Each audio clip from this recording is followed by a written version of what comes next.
Bon, je vais pas me faire que des amis encore une fois, mais il faut qu'on parle des 10 commandements. Hello, salut à tous, bienvenue dans cette toute nouvelle vidéo critique d'un spectacle qui fait son retour cette année, les 10 commandements, que j'ai vu à la scène musicale, et j'ai pas beaucoup aimé.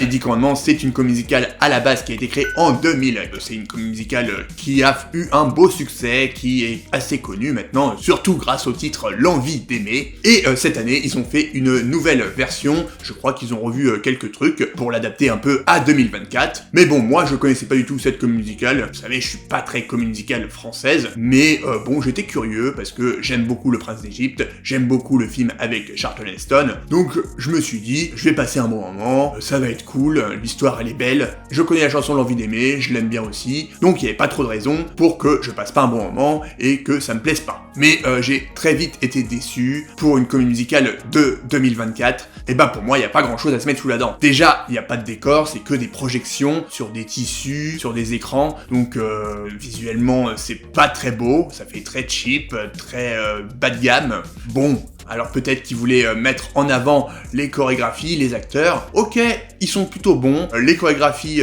marchent plutôt bien, ça chante bien. Jusqu'ici, je me suis dit, bon, pourquoi pas. Mais le problème, c'est que ça chante tout le long, il n'y a aucun dialogue. C'est un sing-through musical, donc c'est chanté entièrement. Et comme les chansons sont pas très travaillées et sont très terre à terre, c'est vraiment je t'aime, tu m'aimes, nous ne pouvons pas faire ça, je dois faire ci. Les chansons pour moi elles sont très lambda et ne développent pas les personnages, font même parfois traîner un petit peu l'histoire parce que ils répètent souvent les mêmes phrases, les mêmes mots, et du coup c'est très long, on s'ennuie un petit peu, et ça casse un peu le rythme. Et du coup moi je me suis pas du tout attaché aux personnages, ni à l'histoire, je me suis ennuyé, hein. Et en plus, on voit vraiment les tableaux s'enchaîner un à un, il y a vraiment des coupures à chaque fin de chanson, avec parfois même des noirs, ça c'est pas possible en 2024, faire des noirs en mode on finit la chanson, salle dans le noir, hop, on rallume la lumière, on continue avec notre chanson.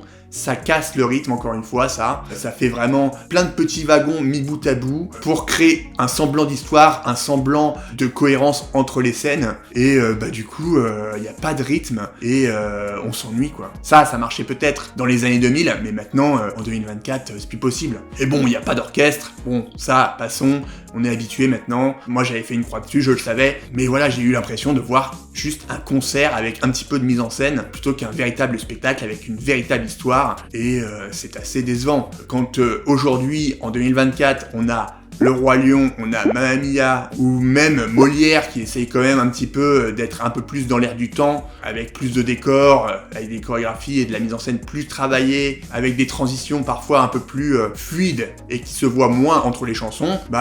Quand on voit les 10 commandements qui fait la même chose qu'il y a 20 ans, je comprends pas que ça puisse encore avoir du succès. Après on va me dire, oui mais c'est une version tournée, il faut prendre en compte ça. Ouais, et Molière aussi, il y a plein d'autres spectacles qui font des versions tournées et qui s'en sortent parfaitement et qui font des trucs un peu plus potables, hein.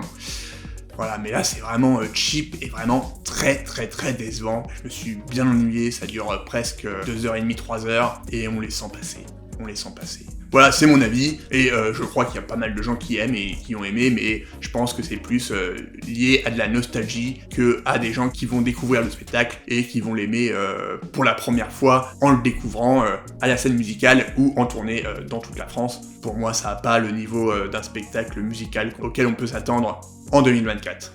Voilà, c'est ma conclusion. Si vous voulez regarder quelque chose de musical sur les 10 commandements, regardez Le Prince d'Égypte, ou regardez même la captation de l'adaptation du Prince d'Égypte qu'ils avaient fait à Londres, qui est disponible en streaming sur internet, et c'est 10 fois mieux, et c'est beaucoup plus intéressant. Voilà mon avis rapide sur les 10 commandements. J'espère que ça vous a plu, et que ça vous a un peu éclairé sur à quoi s'attendre de ce spectacle. N'hésitez pas du coup à réagir en commentaire, hein, si par exemple vous avez bien aimé, j'aimerais bien savoir pourquoi, et n'hésitez pas non plus à vous abonner si c'est pas déjà fait. Merci beaucoup d'avance. Je vous dis à bientôt pour une prochaine vidéo, et d'ici là, prenez soin de vous, regardez des spectacles musicaux, ciao.